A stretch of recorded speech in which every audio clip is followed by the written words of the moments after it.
আল্লাহ সুবহানাহু ওয়া তাআলা পবিত্র কালামের মধ্যে লাইলাতুল কদর সম্পর্কে স্পেসিফিক ভাবে একটা সূরা আল্লাহ তাআলা নাযিল করেছেন। সুবহানাল্লাহ বলবেন না? সুবহানাল্লাহ। এই রাতের মহিমান্বিত গ্লোরিফাইটা এত বেশি যে এই রাতটাকে গ্লোরিফাই করার জন্য আল্লাহ তাআলা স্বয়ং একটা সূরা নাযিল করেছেন। সুবহানাল্লাহ।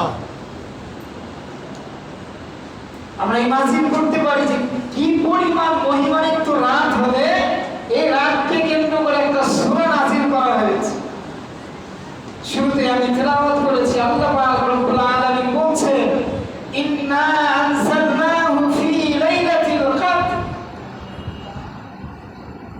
আল্লাহ তাআলা বলছেন, নিশ্চয়ই নিঃসন্দেহে আমি এই মহিমান্বিত রজনীতে কোরআনকে অবতীর্ণ করেছি। সুবহানাল্লাহ। এবার আল্লাহ তাআলা অভিপ্রায় ব্যক্ত করে তার রাসূলকে জিজ্ঞাসা করছেন, ওমা আদরাকা মা লাইলাতুল কদর। এই মহিমান্বিত রজনীটা কি আপনি কি জানেন? আপনার জানা আছে the significance of this night? আল্লাহ হাবিবকে বলছেন। এবার আল্লাহ নিজেই আল্লাহ হাবিবকে উত্তর দিয়ে দিচ্ছেন, লাইলাতুল কদরি খায়রুম মিন আলফি শাহর। বলেন না সুবহানাল্লাহ। আল্লাহ তাআলা বলছেন যে মহিমান্বিত রজনী, এই রাতটা হলো সহস্র মাস অপেক্ষা শ্রেষ্ঠ, the best of 1,000 months। সহস্র মাস অপেক্ষা শ্রেষ্ঠ, অনন্য, অতুল্য। কথাটা মানে শুনতে কেমন মনে হয়? হাজার মাস অপেক্ষা শ্রেষ্ঠ। একটু চিন্তা করেন তো, হাজার মাস, একটা বছরে কয়টা মাস থাকে? 12টা মাস থাকে। প্রতি মাসে মিনিমাম কতগুলো রাত থাকে? একদম সর্বনিম্ন হলো 28টা ইংরেজি মাস অনুযায়ী। এবার আপনি একটু চিন্তা করেন, এক বছরে 12টা মাসের মধ্যে কতগুলো রাত থাকে?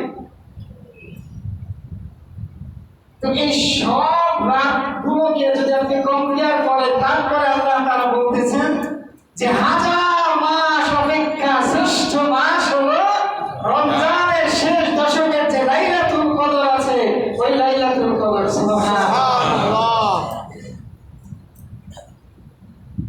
এই লাইলাতুল কদরটা নবী মুহাম্মদ এই উম্মতকে আল্লাহর পক্ষ থেকে স্পেসিফিক ভাবে কেন দেওয়া হলো? বনি ইসরাঈলের মধ্যে এই আয়াতের শানে নজরুলের মধ্যে আসছে, বনি ইসরাঈলের একজন বিখ্যাত আলেম ছিল,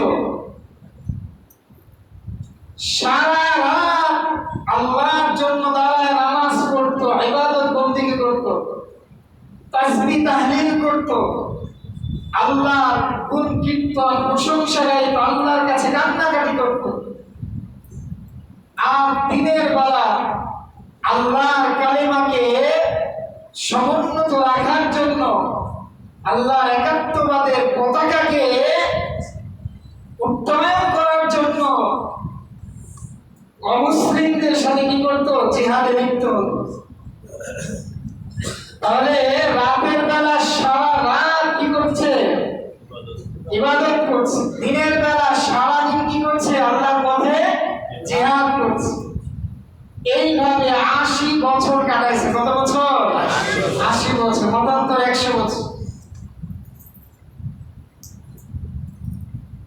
আল্লাহ দয়া করে মায়া করে রাসূলকে বললেন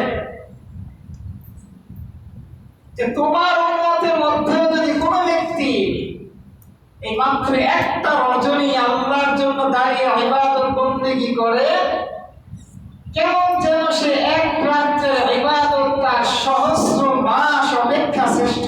সুবহানাল্লাহ। চিন্তা করতে পারেন, এমন সুযোগ, এমন অপরচুনিটি আমার আপনার সামনে। কিন্তু আমি আপনি কেউ স্ট্যান্ড নিতেছি না, আমি আপনি কেউ দাঁড়াচ্ছি না এই লাইলাতুল কদরটাকে ইউটিলাইজ করার জন্য, এই লাইলাতুল কদরটাকে কাজে লাগানোর জন্য। অনেকে তো আমরা বসে আছি, লাইলাতুল কদর মিন্স শুধুমাত্র 27তম রাত্রে কি হবে, লাইলাতুল কদর হবে। মোস্ট প্রবাবলি একটা পসিবিলিটি আছে যে 27তম রাত্রে হওয়ার সম্ভাবনাটা বেশি। ডেফিনেট এটা না যে শুধুমাত্র 27তম রাত্রে কি হবে, লাইলাতুল কদর হবে, আর আমি আপনি ওই 27তম রাতের জন্যই কি থাকবো, বসে থাকবো, এটা না। বরং লাইলাতুল কদরের মানে হচ্ছে 21, 23, 25, 27, 29। অলরেডি আমি আপনি দুইটা কি করেছি, কত করে ফেলেছি। সুতরাং লাইলাতুল কদর যেই দুইটা আমার আপনার থেকে গেছে, বাকি রাতগুলো যেন আমার আপনার থেকে ছুটে না যায়, লাইলাতুল কদরটা যেন আমি আপনি মিস না করি।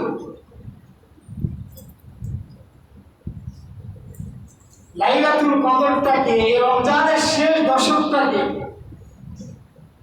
আমার আপনার অবস্থা হলো রমজানের শুরুটা যেমন থাকে,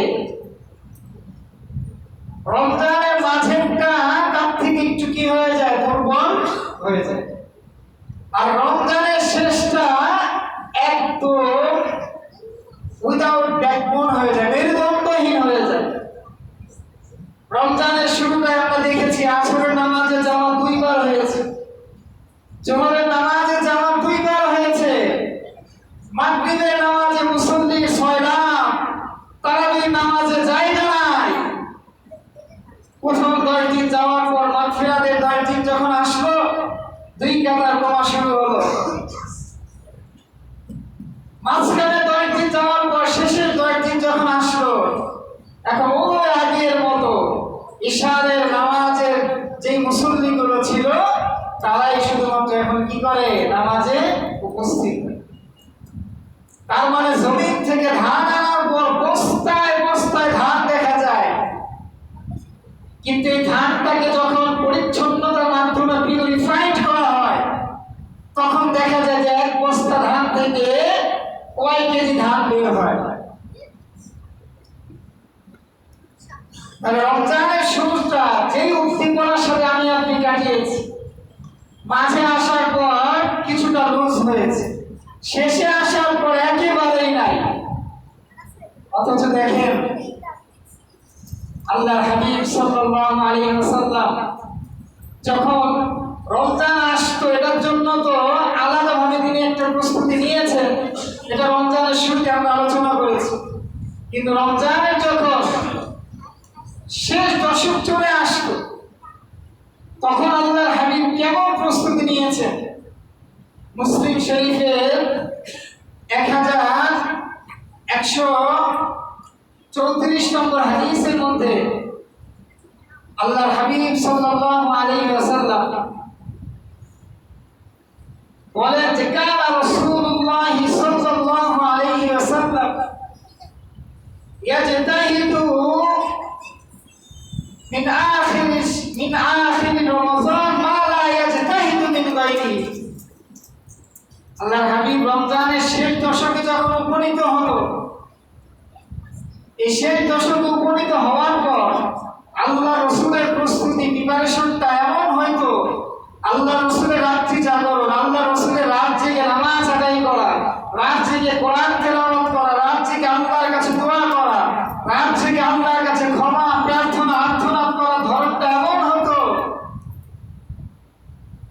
যে অন্য কোন মাসে কোন রাত্রে এরকম হতো না। রমজানের শেষ দশক আসার সাথে সাথে,